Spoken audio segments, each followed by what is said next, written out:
Okay, it's that time. Gotta change the oil in the commuter. You know, the bad part about it is when you drive a lot for work, you gotta change it a lot. So this car, I'm changing it about every 3 or 4 months. And so I just decided to cut a hole in my aero plate or whatever this plastic skid plate thing is, because I got tired of taking it down. It's missing some screws, but you drain your oil right here. We'll get that drained, and then I'll show you where the filter is, and we'll go from there.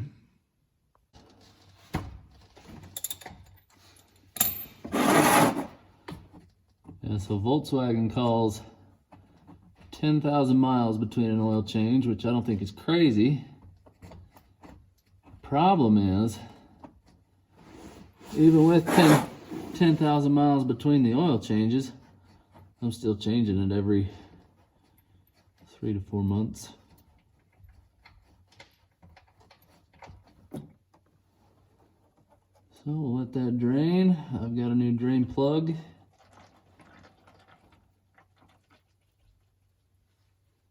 And we'll get up there and change the filter. All right, we come up top. That is the oil filter. It's a 32 millimeter. You gotta put the socket on it, and then I like to run the extension down between this pipe and the intake manifold.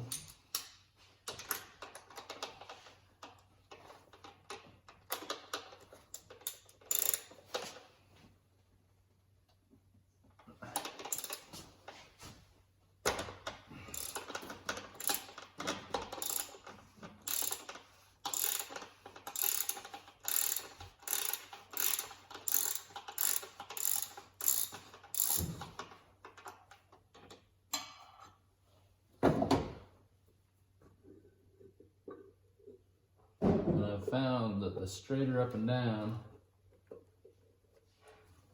that you hold this, the less it drips, but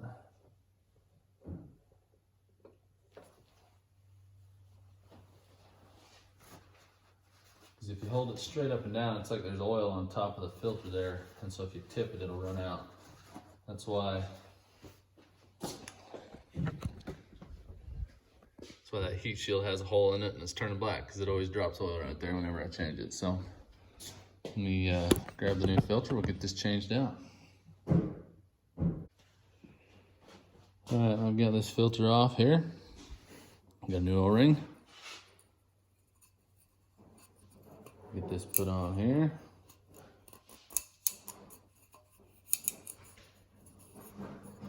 And then I'll just take a little bit of the old oil. We'll lubricate this O-ring here. This got little tabs here. It just goes on here, snaps up on. Nothing crazy. There's an O-ring here. Needs to be lubricated too. So I'm just gonna get some old oil.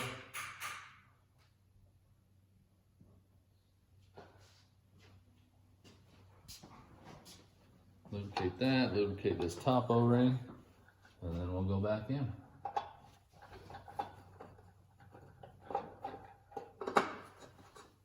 Screw that down. There's a torque spec on the lid, and it's not very much. And it doesn't have to be very tight, because that new O-ring, when it gets engine oil on it, that rubber will swell up, so that's why it's so tight getting them off. So, like I got this 8-inch ratchet, and we're just gonna give it a little, we're gonna go till it stops. I'll go about that much. That's all it needs to be. So that's that. I'm gonna grab some oil and we'll get her filled with oil. Okay, this is the oil that I use, Liquid Moly, Top Tech 4200.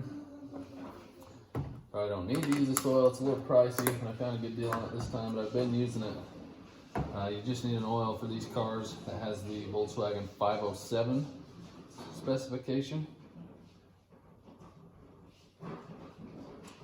So anyway, the 507 spec is low ash content. And that's so you're not gonna be plugging diesel particulate filters. That's for the exhaust system. And this oil is a little pricey, but I do like it because this spout comes with a little spout on the jug, and it's got a little breather in it, so when you pour it, it doesn't sit and glop and spill all over.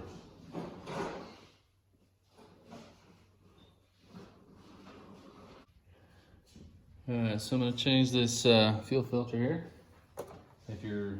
I bought all my stuff from idparts.com. They have a kit and it just comes with everything you need. If you're just going to go to like Napa or somewhere, this is the later style fuel filter. You have to see which one you have. There's two styles. This is the later style one. The later style number is a Wix number 33832. That might help somebody. And these screws are T30, and they're just hand tight.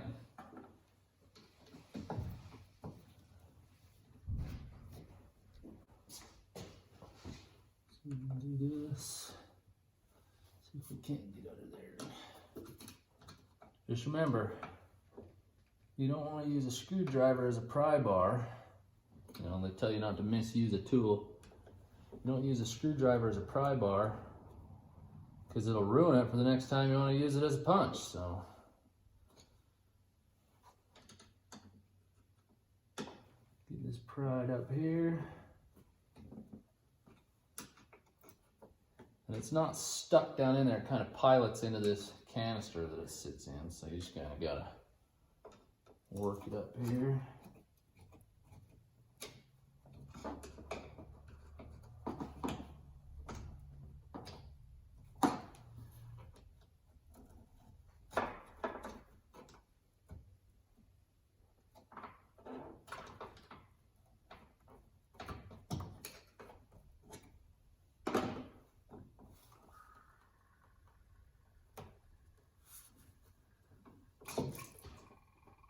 And what you want to do is just make a mess in your garage like that, so hopefully that skid plate will catch it.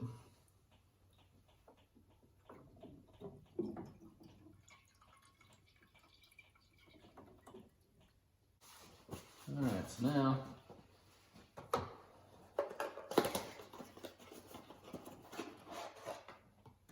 got this one. We'll get this O-ring off of here.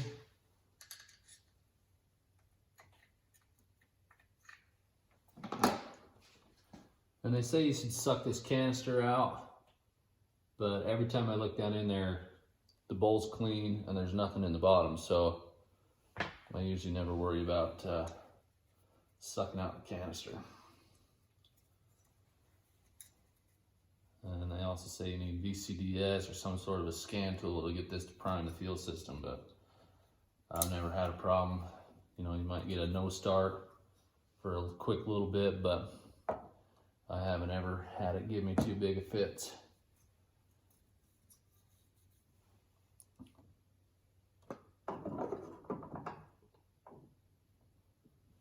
I'll push this down in.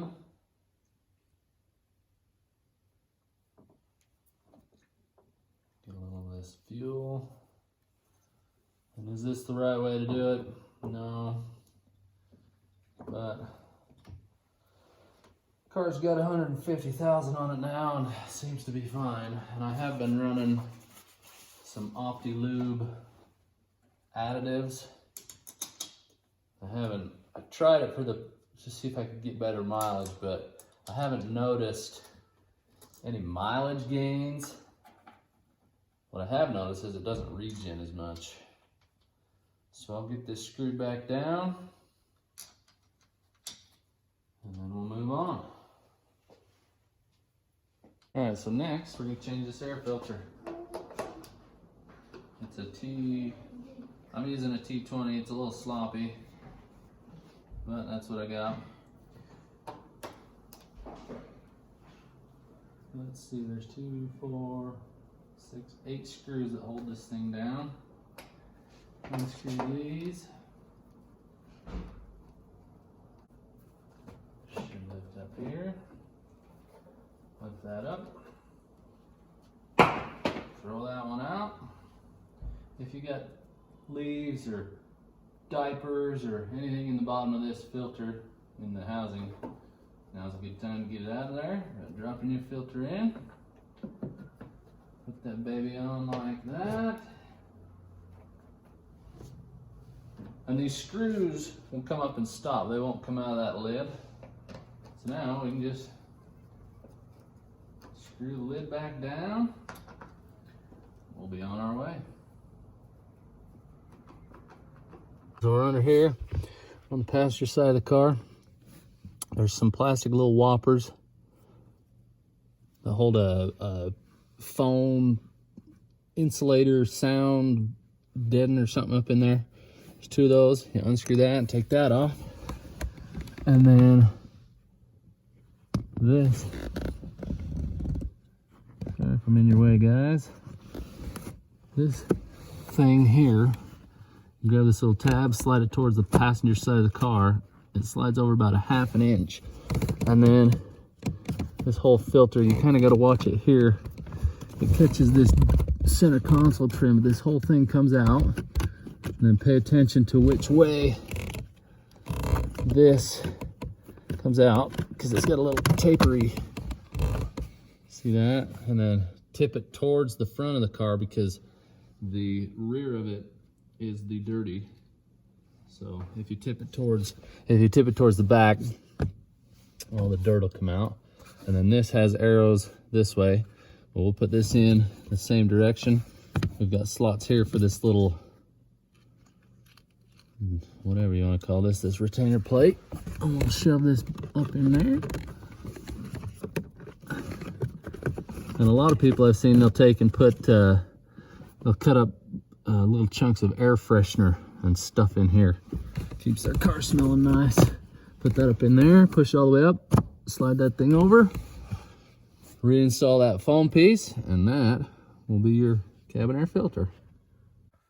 Okay, I've got an oil change light. What you need to do is you push and hold the set button, turn the key on, let off the set button, and you can push this button to reset it. So I'm going to try and do this holding the camera. I'm going to push the reset button, turn the key on.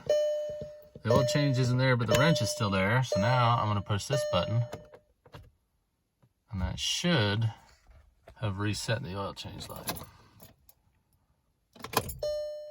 See, now turn the key on and it's gone. So good to go. I hope this video helps somebody. These cars aren't hard to do the oil change on, and even with video on this thing, it's probably only taken me 30 or 40 minutes to do. And this is in every filter service. I usually don't do the air filter or the fuel filter as often. I do those every other. So if you're just changing oil, trim that hole in your skid plate, and man, you can have the oil changed in this thing in about 5 minutes. So hope this helped. If you enjoyed it, leave a like, maybe a comment, maybe give it a subscribe. So we'll see you on the next one.